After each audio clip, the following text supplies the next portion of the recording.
نعم، بعد الفاصل ومن جوار أهرامات الجيزة تشاهدون الشاب محمد زينهم يستعرض إمكانياته غير العادية استعدادا لتسجيل اسمه في موسوعة الأرقام القياسية.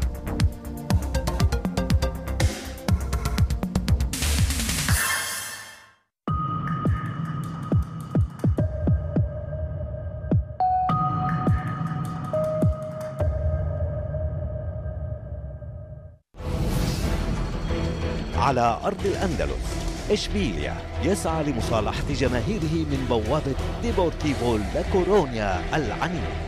لقاء تشاهدونه حصريا على الجزيرة الرياضية بلس 2 وقناة HD غدا.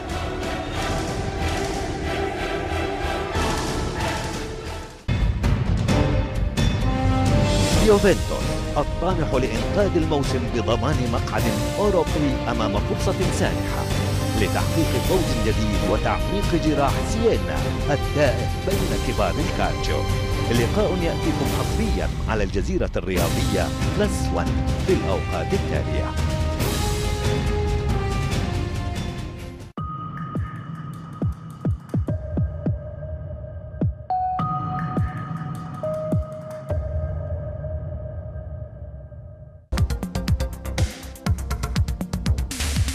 محمد زينهم يستعرض إمكانياته غير العادية استعدادا لتسجيل اسمه في موسوعة الأرقام القياسية. أراد هذا الشاب الذي يملك إرادة حديدية أن يتحدى الجميع وأن يكون الأول على العالم في مسابقة صعبة تماما مثل ما كان الأول دائما منذ أن كان طفلا في الخامسة.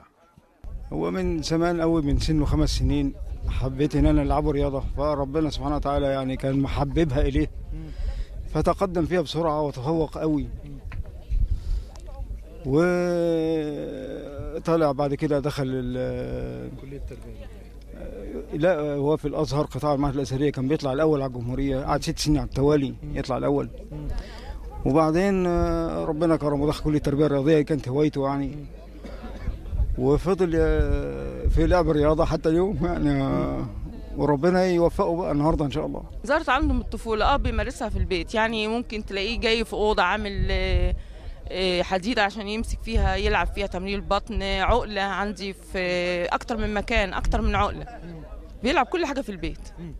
وممكن في الخلا يعني يطلع يجري مسافة طويلة من عندنا من طنطا لحد التوفيقية، بيلعب كل حاجة، ويطلع بالليل ممكن يشعبط على الشجر ويلعب عليه. محمد زينهم قرأ كثيرا عن الموسوعة العالمية للأرقام القياسية، قرر الدخول فيها فاختار نقابة المهن الرياضية في مصر لترعاه، حيث يستطيع الضغط على الأرض بإصبعين 2 فقط وبرقم يفوق الفرنسي الذي سجل 8 ضغطات في دقيقة كاملة.